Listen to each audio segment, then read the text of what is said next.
fugitif de France arrêté après une fusillade avec la police de la Dordogne. Un ex-soldat armé en fuite dans le sud-ouest de la France a été abattu par la police après une chasse à l'homme de 24 heures.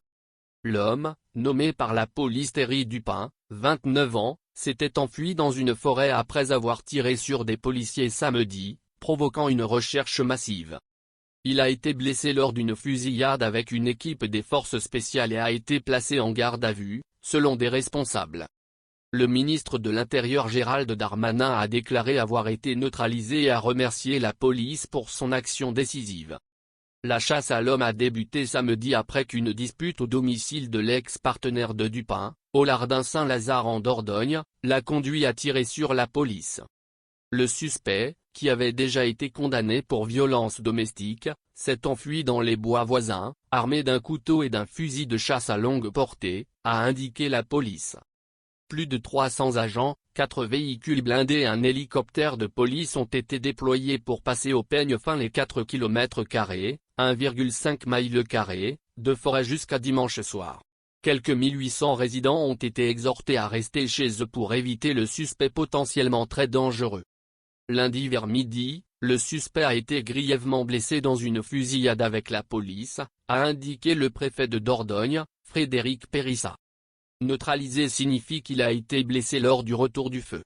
Il est actuellement aux mains des services d'incendie et de secours pour des soins médicaux, a déclaré M. Périssa. Lors de l'arrestation, le suspect a ouvert le feu à plusieurs reprises sur des officiers des forces spéciales, a-t-il déclaré, ajoutant que l'homme ne semblait pas se soucier de sa propre vie. La police avait appelé des témoins et publié une photo et une description du suspect, le nommant Thierry Dupin, un homme barbu de carrure athlétique, né en 1992 à Rosny-sous-Bois, près de Paris. Il a été décrit comme un individu dangereux recherché par la police pour tentative de meurtre. Selon certaines informations, l'ex-soldat avait frappé son ex-partenaire et tiré sur son petit ami actuel avec un fusil de chasse. Les agents ont ensuite essuyé des tirs lorsqu'ils sont arrivés sur les lieux. Personne n'a été blessé. Les agents ont fermé les routes autour de la ville et mis en place un périmètre de sécurité.